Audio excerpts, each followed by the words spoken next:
যারা নিজেদেরকে দাবি করে আহলে হাদিস, একদম ভুয়া। মানে আমাদের মধ্যে এক শ্রেণী মানুষের অভিযোগ আছে, যখন আমরা বলি আমরা আহলুল হাদিস, তখন তারা অভিযোগ করে যে তোমরা আহলুল হাদিস কিভাবে হতে পারো? আহলুল হাদিস তো মুহাদ্দিস কোন, যারা হাদিসের মুহাদ্দিস, ইমাম বুখারী, ইমাম শাফিঈ, ইমাম আহমদ, ইমাম মুসলিম, ইমাম আবু দাউদ, এরা মুহাদ্দিস গণে আহলুল হাদিস। সাধারণ আমজনতা আহলুল হাদিস নয়, এটা তাদের অভিযোগ। যে এই অভিযোগটা সঠিক নয়। সালেফে সালেহিন থেকে প্রমাণিত আহলে হাদিস দুই ধরনের মানুষ। কয় ধরনের ভাই? দুই ধরনের। এক আলিম ফিল হাদিস, আর এক আমিল ফিল হাদিস। আলিম ফিল হাদিস মানে যারা হাদিসের মুহাদ্দিস, হাদিস মুখস্থ করে, গবেষণা করে, সনদ মতন নিয়ে আলোচনা করে, এরা হচ্ছে আহলুল হাদিস। আর দুই নম্বর ক্যাটাগরি আহলুল হাদিসের আমিল ফিল হাদিস, যারা হাদিসের উপরে আমল করে। কথা বোঝেন নাই? কয় ধরনের? দুই ধরনের।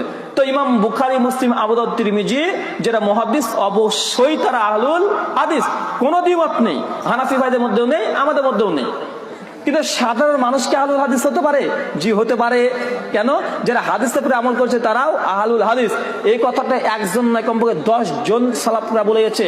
তার মধ্যে প্রথম বলেছে যিনি, তিনি ইমাম আহমদ ইবনে হাম্বল রাহিমাহুল্লাহি তাআলা। তিনি জন্মগ্রহণ করে 164, মৃত্যুবরণ করে 241 হিজরি।